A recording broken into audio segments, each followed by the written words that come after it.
Hello happy people, and welcome to your Moment of Zed, the YouTube channel dedicated to the most beautiful car in the world, the BMW Z3, or as the folks in Studland Beach call it, the Z3. I'm Mark, and today we're going to deal with a flasher problem.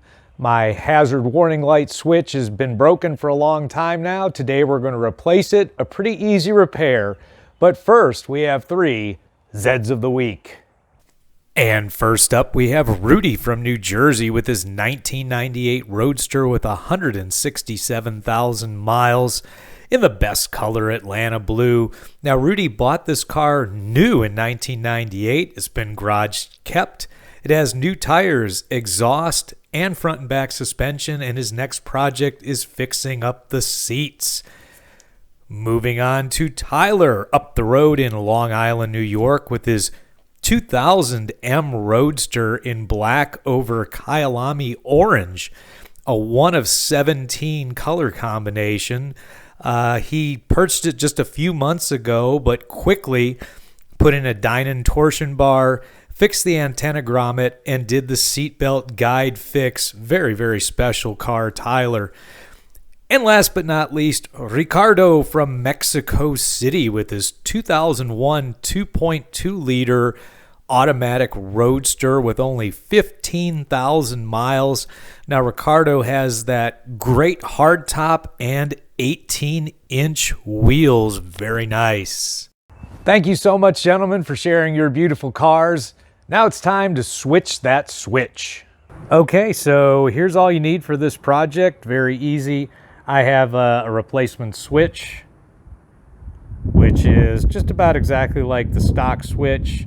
I would say overall that the motion on it, and this is one of those switches that locks down and then you push it again and it comes back up, is fairly smooth. It's not great. This is by a company called Vemo or Vemo. It is not OEM. This was about $15 at Pelican Parts. Link in the description. And the OEM version of the switch is $45 if I remember correctly. Then I'm going to use a very small, fine pair of needle nose pliers to pull fuses, and let's go ahead and talk about that. So we're under the hood in the fuse box, and I'm being super careful. You probably don't have to pull fuses to do this job, and if you really want to be super careful, disconnect your negative battery lead. But I'm going to go ahead and be half lazy and pull fuses. So if you take a look at the guide, you'll see in lighting, hazard warning, flasher and turn indicator lights, you've got 23, 25, and 34. So those three fuses to pull.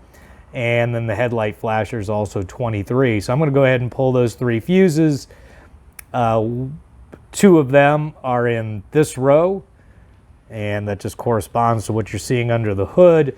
And then one of them, number 34, is the fourth one in this row. So we're just going to go ahead and start working on those. So we're in the cockpit of New Blue, and here's the problem I'm having as I zoom into the hazard switch. Now, when I was doing my pre-purchase inspection, I tested, of course, the hazard switch, and it worked, but then it wouldn't pop back up when you pressed it again. And the previous owner kind of pried it up so it would stop. And now the issue is this. If I hold it down, it works, but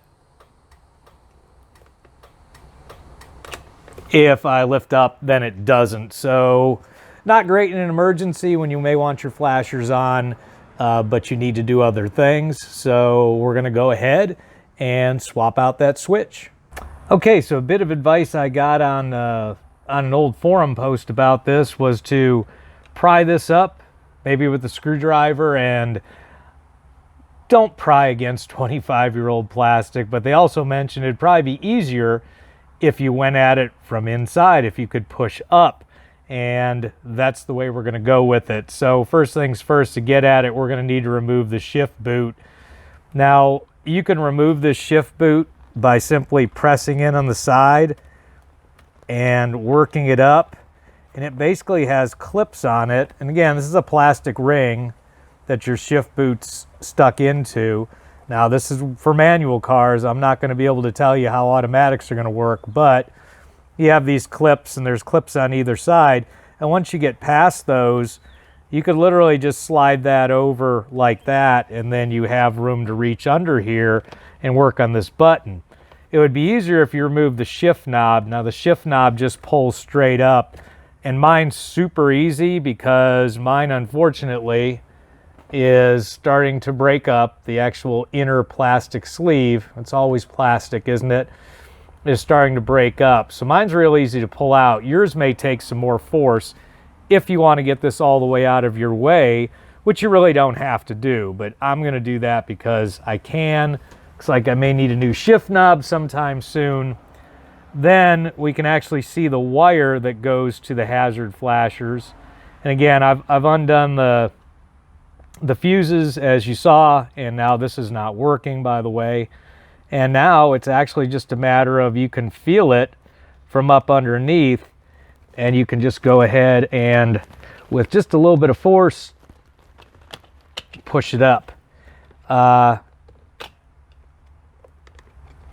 there it is.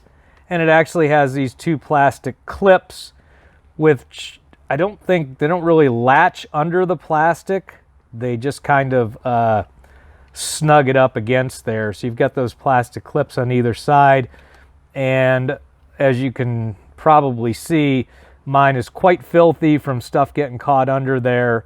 So I'm going to go ahead and disconnect it first, and then I'm going to clean it up. So disconnecting is nothing more than, number one, I want to memorize what side it's on.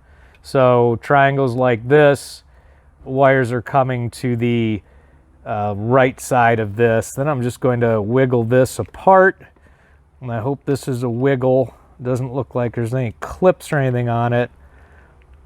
So I'm going to wiggle this apart. It's probably going to make a liar out of me. Watch it make a liar out of me. There we go. Got one side, then the other side, and there it is. There's the old one, there's the new one. Again, I'm going to clean this up and clean up the insert part, the plastic hole, and then move on to installing the new one, which should be super easy. Okay, so we cleaned up all the mess, and we have our new switch. And now this one's actually impossible to misalign. Up here, there's an extra blank socket. And what happens is, on this one, there's an area that's got a piece of plastic in it that would prevent you from putting it on the wrong way. So the new one is it's quite simple. Again, it's going to line the same way I showed before, and it's impossible on this one to screw it up. And I don't want to push down on the button to seat this, so I just grabbed the sides and seated it. It clicked in. I don't know if you could hear that. Now what I'm going to do is I'm going to go ahead and, before I try this, put in the blade fuses, obviously, or it's not going to work at all. So we replaced the fuses, and don't know if you can hear the blinking, but working like a dream. Also shuts off. Now it's just a matter of seating this back in. And again, I'm going to try to avoid pushing down a lot on the button, but I think I'm going to have to. And there we go, seated, still working. That did not take much force. Check it out, it's nice and solid. If I needed to lift it up again, I could, but I'd have to push hard, so it's in where it needs to be. Works like a champ. I'm a happy camper. Go ahead and replace the shift boot. Again, just by putting the clips in the slots, squeezing it in, seating it, and shift knob, just to line the slot. There's a slot, obviously female side, male side's inside, and hopefully yours is a little bit better working than mine. And to seat that all the way, you just give it a good tap, and we're done. So there you have it, folks. A very easy repair at a very easy price. If you found this content valuable, as always, crush that like button. And until next time, remember, friends don't let friends drive boring.